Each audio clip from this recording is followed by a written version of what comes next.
have just deadheaded some spent blooms around my front patio. We are at summer's end, September now, and I am trying to keep plants alive through October, because October seems to be when I see the very last hummingbird. And again, I'm in Alabama, so it's a little bit different for us down here. Our growing season grows a lot longer. As you can see, my roses are still coming in all year, and they'll continue to do that until it gets really cold. It's my Persian lime, and I have a Myers lemon over here behind my rose, and I will winter them both in the garage along with anything else that dies back and I can save. Sometimes you can do that with perennials in pots. Just bring the pots inside. Of course, the big pots here will stay. You can see my salvias are still coming out. That one cultivar is called Blue Chill, and I have a couple of it. I have the blue phlox right there that's still coming out. And there's one beautiful bloom right there. So everything is still kind of bursting, and that's good because we do have hummingbirds still. We do have bees. You probably hear my bees all over my flowers. They love this one right here. What's it? This is called a coupe. I can't pronounce it. It's C-U-P-H, I think E-A. I think that's how you spell the name. I think this cultivar is firecracker. It's beautiful though, but the hummingbirds love anything that looks like a trumpet. They like bright colors.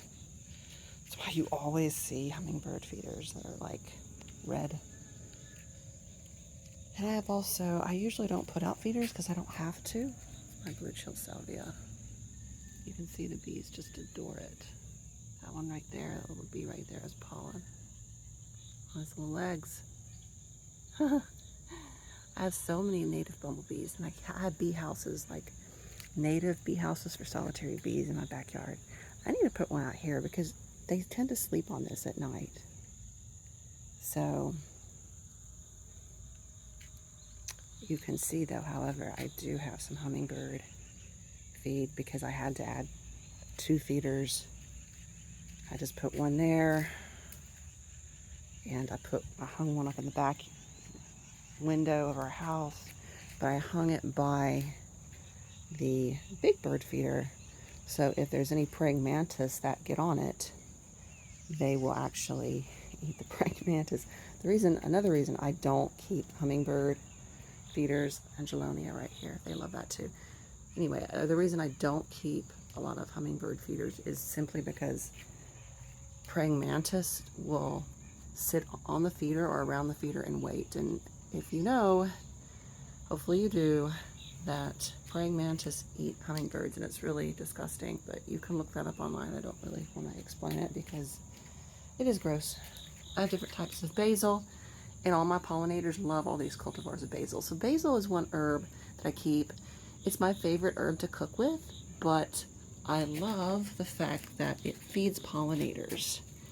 So that is a double for me. I'll see if I can get a clear picture of it. But yeah, and this one is a cinnamon basil. And I have lots of basils. This one right here is the blue basil. They look very similar. Very similar.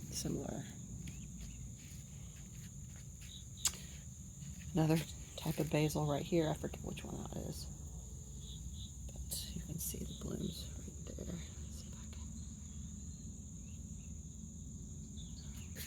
And salvias. Of course, you recognize salvias, angelonias, box basil right there. Pretty little flowers. And just regular old basil right there. But I am deadheading, or have been deadheading a lot of things, trying to bring in autumn on a healthy note for everybody. This rose is called a gypsy soul, and it's beautiful. It's one of the prettiest reds. It is simply beautiful. I have a quietness, and my quietness is over there, but it's not in bloom. It's really the prettiest. I shouldn't say that too loud for this one to hear, but this color red is fantastic. I'm going to show it to you. Isn't that just the best red?